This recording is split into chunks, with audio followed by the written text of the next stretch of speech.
আসসালামু আলাইকুম, কি অবস্থা সবার? গত ভিডিওতে Honor 600 নিয়ে একটা রিভিউ করেছিলাম এবং ওইখানে আপনারা বেশ সাড়া ফেলছিলেন এবং অনেকেই বলতেছিলেন যে ভাই Honor 600 Pro নিয়ে একটা রিভিউ দেন। তো আজকের ভিডিওতে হাজির হয়ে গেলাম Honor 600 Pro রিভিউ করতে।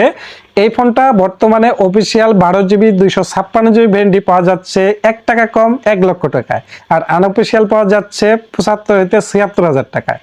কথা হচ্ছে যে একটা ফোন 1 লক্ষ টাকায় এই ফোনটা নেওয়াটা কতটুকু যৌক্তিক হবে এবং এই ফোনটা কি কি স্পেক অফার করতেছে, এই স্পেকের সাথে এই প্রাইস যায় কিনা সেটাই নিয়ে বিস্তারিত কথা বলবো আজকের ভিডিওতে।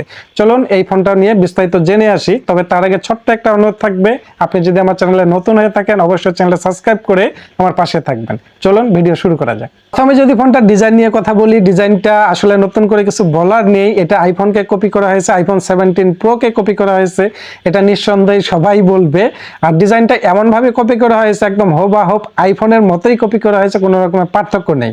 ফোনটা থিকনেস 7.8 mm, এটা ওয়েট ব্যবহার করেছে 195 গ্রামের মতো, যেটা হাতে ধরে বেশ প্রিমিয়াম ফিল পাবেন। ওয়েট ব্যালেন্সটা অনেক ভালো, তবে ফোনটা হাতে ধরে কমপ্যাক্ট ফিল করবেন, এই কারণে ফোনটা একটু ছোটখাটো হওয়াতে ফোনটা খুব সহজে ক্যারি করতে পারবেন।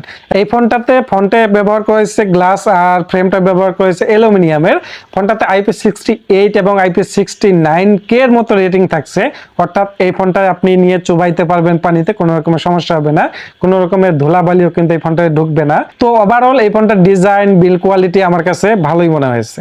এখন আসি ডিসপ্লে সেকশন নিয়ে। ফোনটাতে 6.7 ইঞ্চির একটা 1.5K রেজুলেশনের অ্যামোলেড ডিসপ্লে ব্যবহার করেছে, যেটা 120 Hz রিফ্রেশ রেটে, এবং এই ডিসপ্লেটা তারা ব্যবহার করছে 3840 Hz PWM ডিমিং, এবং তারা ক্লেম করতেছে এই ডিসপ্লেটা ব্রাইটনেস দেওয়া হয়েছে 8000 নিটস।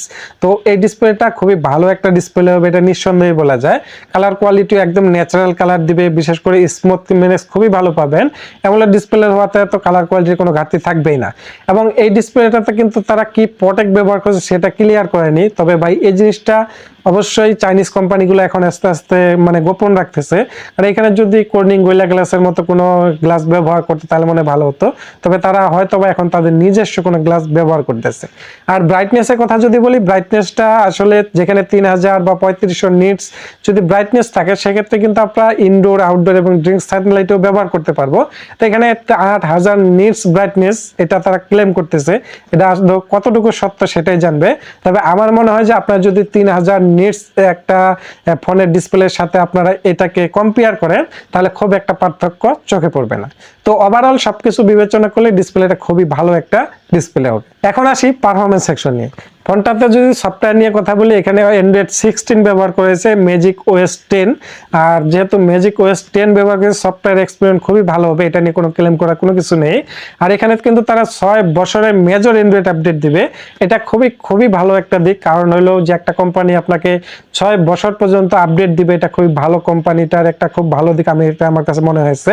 তো সফটওয়্যার এক্সপিরিয়েন্স খুবই ভালো হবে। আইটা প্রসেসর হিসেবে ব্যবহার করেছে কোয়ালকম স্ন্যাপড্রাগন 8 এলিট, এটা একটা 3 ন্যানোমিটার চিপসেট। তো চিপসেটটা ফ্ল্যাগশিপ চিপসেট, তবে কয়েক বছর আগের পুরনো চিপ। তো তারপরে এটাতে আপনার খুব ভালো পারফরমেন্স পাবেন, সকল গেম টেম অনায়াসে খেলতে পারবেন, এখানে লেগের দেখা টেকা পাবেন না, এটা নিঃসন্দেহে বলা যায় যে এটা একটা ফ্ল্যাগশিপ চিপ। আর অন্যান্য কাজ বাস্তব করতে পারবেনই, তো চিপটা অবশ্যই আমি ভালো বলবো। আর এখানে জিপিইউ পাচ্ছি আমরা Adreno 830।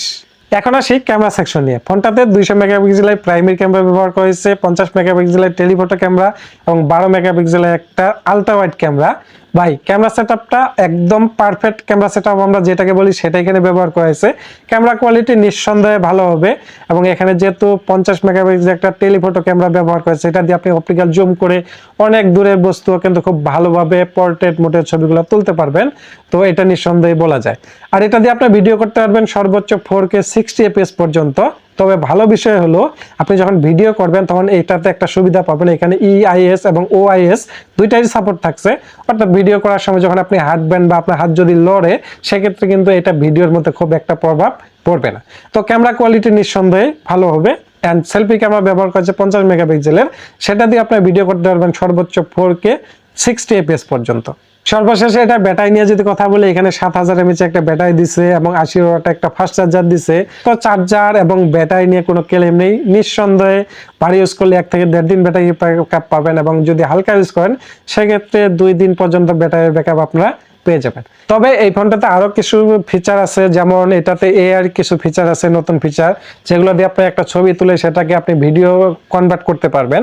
তবে এই বিষয়গুলো যদি তারা ফ্রি রাখে, 1 থেকে 1.5 বছর বা 2 বছর যদি ফ্রি রাখে, তাহলে আমার কাছে একটু ভালো লাগবে, অবশ্যই এটা একটা ভালো দিক আমি মনে করব। তাছাড়া যদি তারা মনে হয় 1 থেকে 1.5 মাসের ভিতর আবার এটাকে পে করে ফেলে, তাহলে কিন্তু এটা অবশ্যই আমার কাছে একটু হতাশজনক মনে হবে, যেহেতু ফোনটার দাম 1 লাখ টাকা। তবে আরেকটা জিনিস এখানে খেয়াল করি যে 256 জিবি ভেরিয়েন্ট করছে, এটা অবশ্যই 512 জিবি করা দরকার ছিল, কারণ যেহেতু এখানে আলাদা করে কোনো মেমোরি কার্ড আমরা ব্যবহার করতে পারবো না। 1 লাখ টাকার ফোন, এখানে অবশ্যই এটা আশা করা যেত।